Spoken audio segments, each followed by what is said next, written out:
Amy, I hope you can do something about the food. It's not very good. What do you mean it's not very good? I'd like you to make better bread. They sell better ovens to bake bread nowadays. Fine then. I'll tell the housekeeper, Emanuela, about this. I am Amy Anderson, 35 years old, and currently a full-time FX trader working from home. I met my husband Eric, who is 2 years older than me, at my previous job. When we first met, we worked for a small mail order company. He was in the pet food department, and I was in the cosmetics department answering customer phone calls. Our company habitually flouted labor regulations, so we worked overtime every day, often getting home late. We always looked forward to going out for a drink once a week after overtime with a group of coworkers. Despite our high salaries from overtime, we had little time to enjoy it, and our weekly outings were a welcome escape. I started dating Eric, who was part of that group, and we got married 3 years ago. I quit my job when we got married and stayed home for a while before looking for a job I could do from home. I came across FX trading, bought numerous books, gathered information online, and studied extensively before diving into it.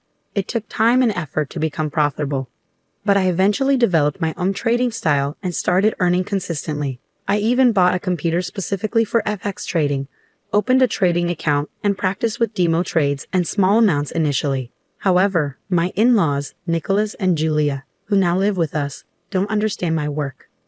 Nicholas retired last year, and they were living in municipal housing. Eric invited them to live with us in our 3-bedroom apartment, thinking it would be difficult for them to live on their pension alone. I pay the rent for the apartment, and ever since I started earning money through FX trading, I have covered all the living expenses. Dad, Mom, Amy will take care of the living expenses too, so feel free to do whatever you like, Eric assured them. Thank you, Amy. That is very kind of you, they responded gratefully. And that's how I started living with Eric's parents.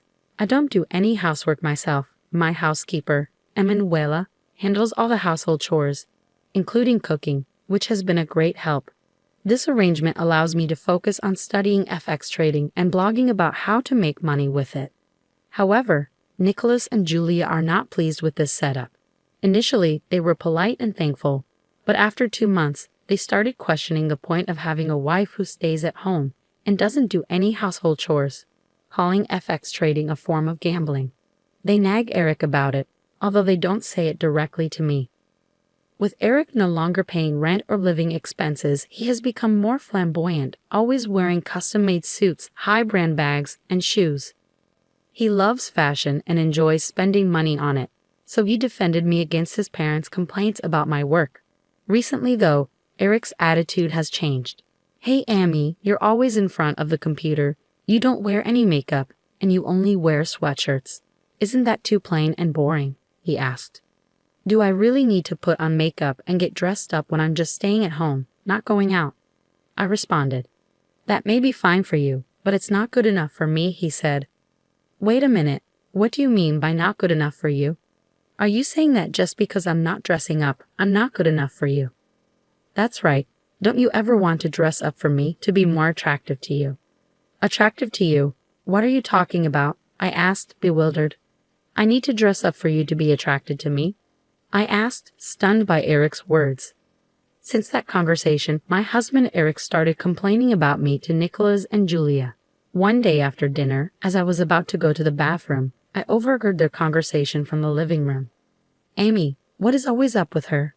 Eric asked. She makes fun of us, doesn't she? Always makes us feel bad, Nicholas replied. That's right, that wife of yours is making fun of us. She thinks we're poor because we lived in municipal housing, Julia added. Yes, I feel that way too. And the fact that she doesn't do any household chores is her way of saying she's different from us. She's just gambling to make money, and she's so bossy about it, Eric continued. Anyone can do FX trading.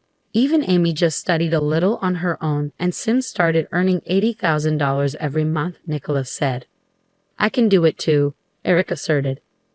You're right, Eric, you can do it too. I don't like how she's bossy and arrogant when she's just making money by gambling and not working hard for it. Anyone can do what she is doing. Besides, she's not even cute. I always wonder who she thinks she is, Julia said. I worked from home, but Eric and I used to have breakfast together before he left for work. He still worked at the same company we used to work for, Savi came home pretty late. Breakfast should have been our time together, but Eric started avoiding it, saying, "Oh, I'll just eat breakfast on the way." Seeing Eric act this way, Julia commented sarcastically, Eric is getting tired of you because you don't even fulfill your duties as a wife. That's what you get, Amy. What do you mean by duties as a wife, Julia? If you're talking about household chores, hasn't Emanuela done them perfectly? Nowadays, what you so-called duties as a wife are outdated, I retorted. Outdated. We cherish the good old customs in our family. Your grandmother-in-law used to discipline me a lot, Julia replied. What do you mean by disciplined? Isn't it enough if the household chores are done well? I'm paying Emanuela enough for it, I said. Do you think this is about money? Do you think that if you bring up the subject of money, I will shut up? Just because you are paying for all our living expenses, you shouldn't be bossy and arrogant about it, Julia snapped. Despite her words, Julia seemed to enjoy socializing with her peers in the apartment building, buying expensive high-end brand bags with the money saved from not paying for their own living expenses. Nicholas, too, devoted his pension to his hobby of golf, purchasing new clubs and keeping a golf bag at the front door. I am the one who is covering and paying for the rent and all of their living expenses. What is up with these people? Even though I question their behavior and attitude towards me, my parents-in-law had nowhere else to live, so I just put up with them for now. About a month after Eric stopped eating breakfast with me, his number of business trips increased. Eric said he was in charge of starting up a new department at the company and was thinking of importing LEDs from Korea, so his trips to Korea became more frequent. That weekend, too, he went on a business trip to Korea. Since my husband was away, I went out for dinner with Lily, a friend of mine from school, at a fancy Italian restaurant. I had been to this restaurant with Eric before, and there I saw Eric, who was supposed to be on a business trip to Korea. Lily and I were having lunch on the terrace, drinking wine and in a good mood when Lily said, "Hey Amy, isn't that your husband Eric?" When I turned around and looked inside the restaurant, I saw a woman and my husband leaving the restaurant. Oh wait, maybe I have mistaken. That is not Eric, right? Because he is supposed to be on his business trip to Korea, Lily said, trying to cheer me up. But it was obviously my husband Eric. Every time Eric said he was going on a business trip to Korea, he was actually spending the weekend with another woman. The woman with him was a petite, cute-looking woman who appeared to be in her early 20s, much younger than Eric, who is 37 years old. I recalled Eric saying, "Don't you want me to be attracted to you?" It seems certain that my husband was definitely cheating on me, so the next day, Monday, I immediately requested an affair investigation by a professional investigator. Recently, I've been receiving more and more packages addressed to Julia at home. Julia, did you buy something again? Be quiet, Amy. Do I need your permission to buy anything? No, that's not what I am saying. Julia seemed to be addicted to online shopping, buying high-end brand bags and jewelry. I worried because there are many fake high-end brand bags sold online. One day, Julia came into the room where I was working and said, "Hey, Amy, I'd like you to take a look at something." "What is it?" "Just come here." I had no choice but to follow her. In the living room, she was opening a package that had just been delivered. I bought 5 bags. They were cheap as a bundle, so I bought them. When I looked at the bags, they seemed to be fake. Julia, you should be very careful buying things online because there's a high chance they might be fake, especially high-end brand bags and jewelry. Julia had paid $5,000 for the fake bags. The mail order site was well designed and didn't look like a scam at first glance, but the prices were unreasonably low. Julia paid by bank transfer, so there was no way to stop it with her credit card company, and the cooling off period policy was well stated, so she wasn't eligible for a refund. Julia, you have to be careful about fakes when you're buying high-end brand goods online. If the price is unusually low, it's likely a fake. You have to really think it through and not jump on it just because it's cheap. Don't make it sound like I don't know what I was doing, Amy. No, it's not that. It's just you wasted $5,000 on fake bags. Shut up, shut up, shut up.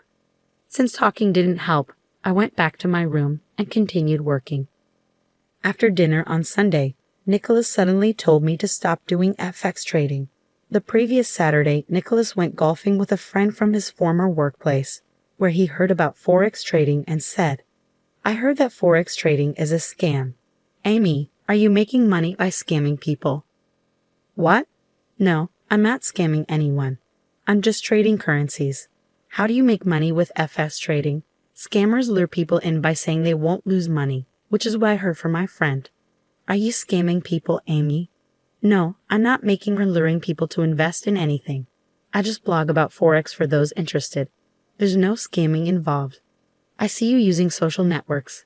That's what scammers use to trick people. No, I'm just sharing helpful information. There's no scam here.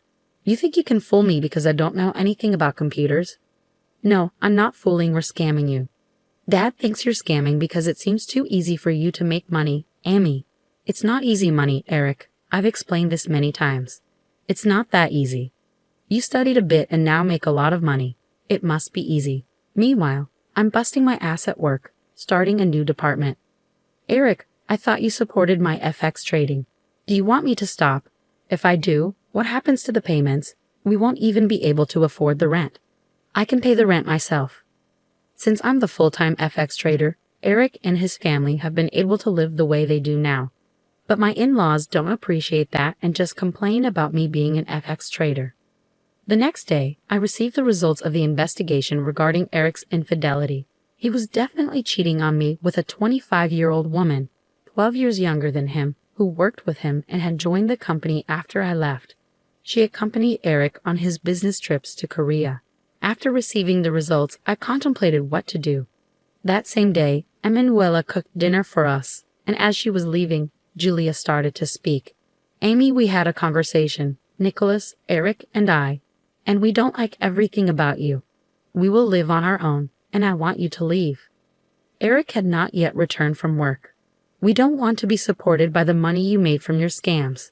I don't like the way you act like you know everything. We've talked this over with Eric and decided. Amy, I'm going to ask you to leave. I felt this was the right thing to do.